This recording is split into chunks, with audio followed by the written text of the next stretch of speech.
Welcome back everyone. Let us start new chapter, chapter 14, motion and time. Let us study about measurement. You must have studied about measurement in your grade 6. So what is measurement? It is comparison of an unknown quantity with some fixed quantity of the same kind. Anything fixed quantity of the same kind, if it is given and some similar kind of thing which is unknown, the quantity is not measured, that can be measured by using the fixed quantity of the same kind.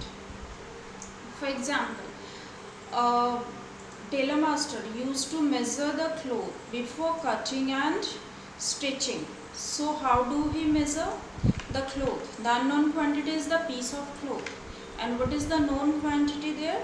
Inch tape. By using inch tape he used to measure whether it is 1 meter, 2 meter or whatever. Just like that, a carpenter used to measure a log of wood before cutting and before making furniture. Without measuring, maybe due to inaccuracy, the furniture he is going to make maybe not perfect. कुछ mistakes हो जाने पे वो कुछ टेढ़े भी हो सकते हैं. He can't attach the pieces, the log of wood properly. A shopkeeper, grocery seller, vegetable seller, they all used to measure the things before selling. So measurement actually gives the perfect idea, the accurate amount. It tells about the accurate amount of anything. Take an example of students during maths class. If he needs to draw a line of 3 centimeter, 4 centimeter, then he used to measure it by using his scale, centimeter or inch, whatever it is. So basically measurement, unknown quantity, that is measured by some known quantity. Okay, so unknown, that we need to measure. Known quantity, what is known quantity here? In inch tape, the known quantity is meter, centimeter, whatever given. Scale, in scale also centimeter, meter is marked there in a ruler. And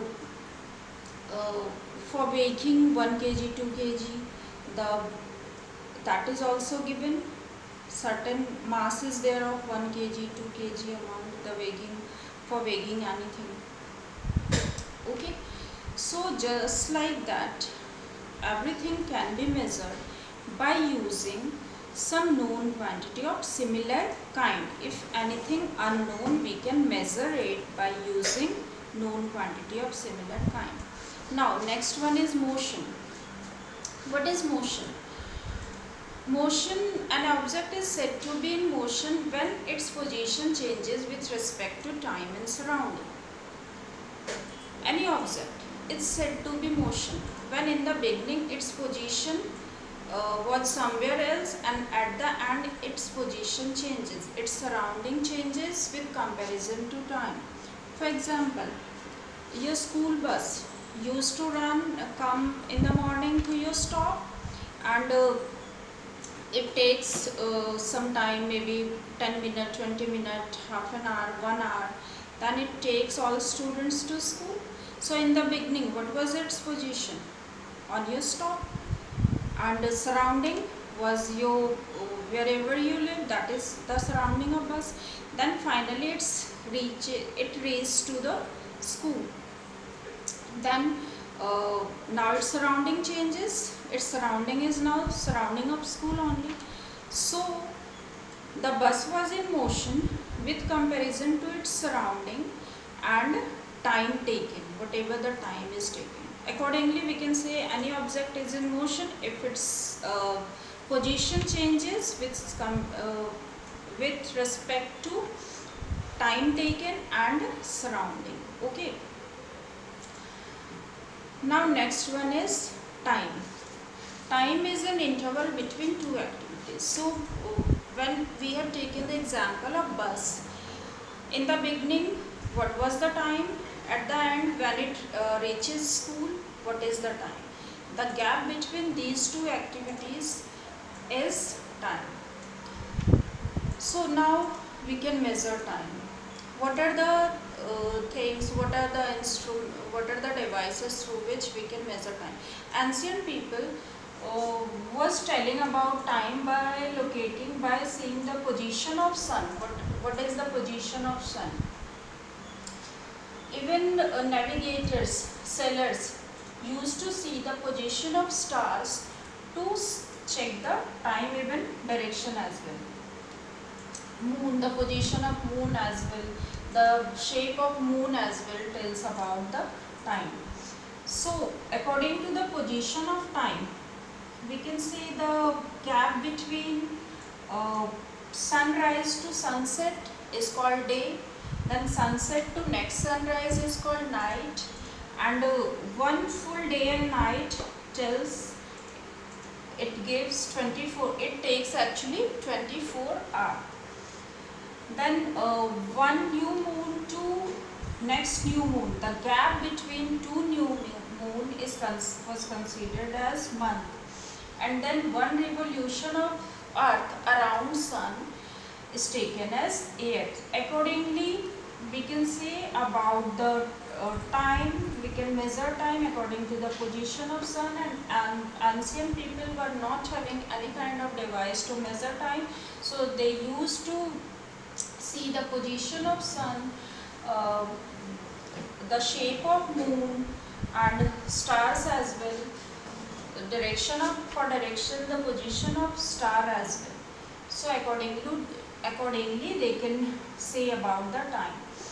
Then sand clock has come. Sand clock, in sand clock there are two parts of sand clock. In one part sand is filled, and slowly and gradually that sand goes towards the next one empty part, and finally the time that is taken, that is ancient people used to measure the time, whatever the duration it takes, that they used to measure for a fixed unit of time.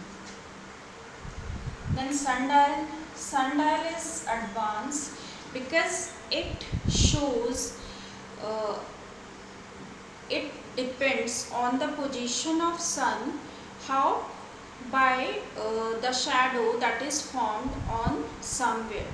So people used to check the position of shadow of an object during daytime, and they can tell the time. So sundial, it is also used in Jantar Mantar. It is located in so many places. Even in activities also you can make a sundial and you can easily tell what is the time. It is almost perfect. It tells perfect time. Okay. Water clock. Water clock also says about the time by the gap that is taken to, or that depends on the movement of water, that is flowing of water from one container to the another. Okay. Next is clock. This is advanced.